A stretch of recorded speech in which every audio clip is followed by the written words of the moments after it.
Every great civilization in human history shared the exact same blind spot.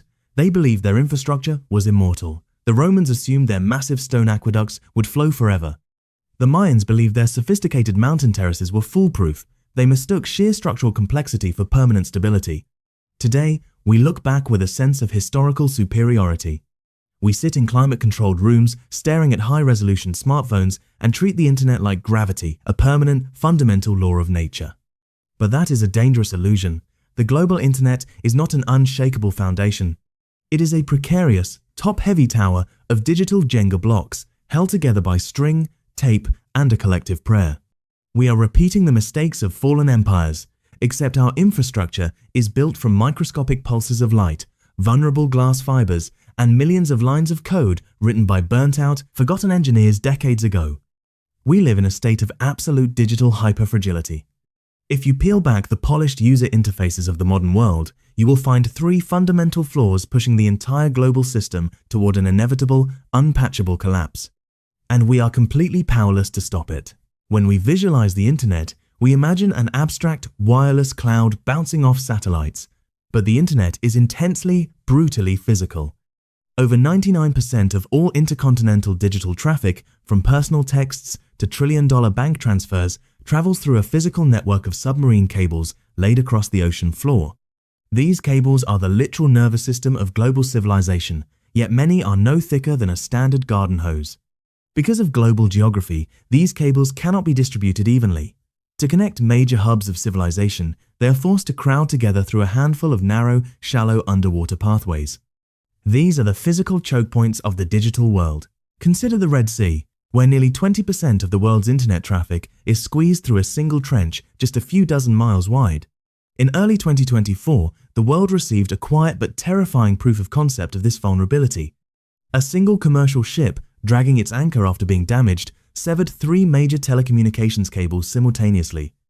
Instantly, digital traffic between Europe, Asia, and Africa plummeted by 25%. Entire nations stuttered, and data centers thousands of miles away buckled under the sudden traffic rerouting. This was just an accident caused by one stray anchor. In a modern geopolitical conflict, these underwater cables represent the ultimate asymmetric target. They span hundreds of thousands of miles across international waters, completely unguardable by any navy. A single deep-sea drone or a specialized submarine could blind an entire hemisphere's financial sector in less than an hour. If a coordinated adversary targeted just 4 or 5 specific geographic choke points like the Luzon Strait or the English Channel, they could effectively slice the global internet into isolated, non-communicating islands. Physical vulnerability is a massive crisis, but the second flaw is significantly worse because it lives deep inside the software architecture itself, completely hidden from public view. We have built a shimmering skyscraper of artificial intelligence and cloud computing on top of a foundational layer of digital quicksand. Almost every major bank, Wall Street trading firm, airline, and government agency relies on a programming language created in 1959, COBOL. Written before the invention of the computer mouse, the commercial internet, or modern cybersecurity threats, COBOL still processes an estimated $3 trillion in daily commerce. Every time you swipe a credit card or book a flight, you interact with software designed during the Eisenhower administration. Computer scientists quietly refer to the looming crisis as the Grey Tsunami. The original engineers who wrote these core systems are retiring or dying of old age. Universities stopped teaching COBOL decades ago because it isn't trendy.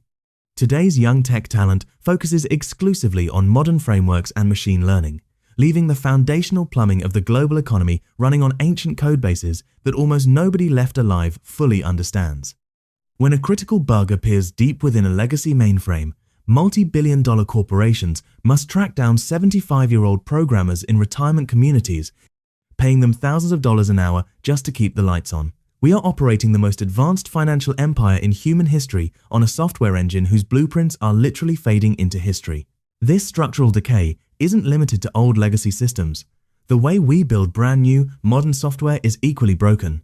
To save time, programmers build applications like Lego sets, pulling pre-written pieces of code from public, open-source repositories like GitHub to handle basic tasks. A single smartphone app or corporate network might rely on thousands of these invisible, deeply nested dependencies. The terrifying catch? A shocking number of these critical code packages are maintained entirely by volunteers unpaid, exhausted hobbyists working in their spare time. If one volunteer abandons a project, the code stops receiving security updates. Worse, if a sophisticated hacker group compromises an exhausted developer's account, they can inject a malicious backdoor into a forgotten package, which is then automatically downloaded by thousands of companies worldwide.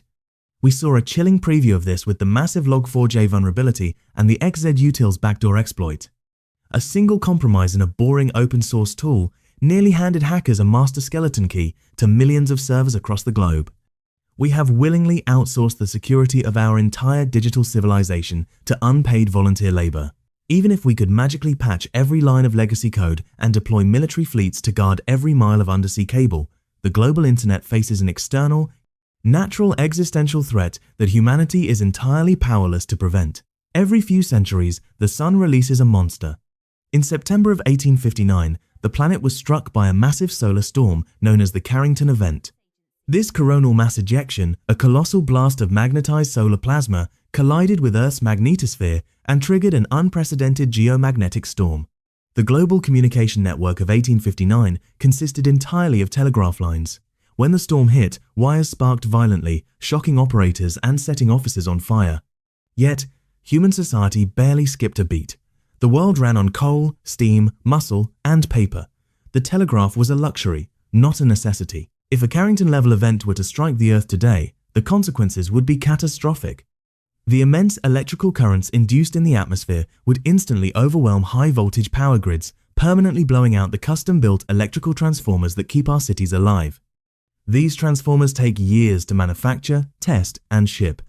For the internet specifically, the damage would be immediate and localized to the oceans. A solar storm of that magnitude would completely destroy the delicate, electronic repeaters spliced into undersea fiber optic cables every 50 miles to boost light signals. Even if local data centers survived underground, the physical connections between continents would instantly go black.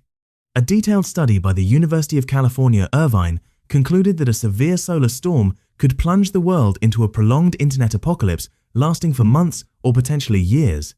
The fallout would mean no global supply chains, no digital banking, no logistics tracking for food distribution, absolute, sudden, global silence. The most deeply unsettling realization about all of these vulnerabilities is that we cannot fix them. Truly rebuilding the global internet on a secure, physically resilient foundation would require trillions of dollars in upfront capital. It would demand a complete, prolonged halt to global digital commerce and an unprecedented level of international cooperation that simply does not exist in our fractured geopolitical landscape. Technology conglomerates and internet service providers are driven by immediate quarterly profits, not long-term systemic resilience. From a business perspective, it is always cheaper to slap another temporary software patch on a decaying codebase, lay another cheap cable along a dangerous shipping route, and pray that the sun stays quiet for just one more year. As a civilization, we made a conscious, collective trade. We willingly exchanged systemic resilience for daily convenience. We chose a world where we can instantly stream high-definition video from the palm of our hand, but we choose to look away from the fact that the fragile wire carrying that video is resting on a knife's edge. The global internet will not collapse because of a single, cinematic cyber war or a fictional computer virus. It will collapse because it has become a system too massive for anyone to govern, too complex for anyone to secure, and far too fragile to endure the test of time. We are officially running out of patches, and the clock is ticking.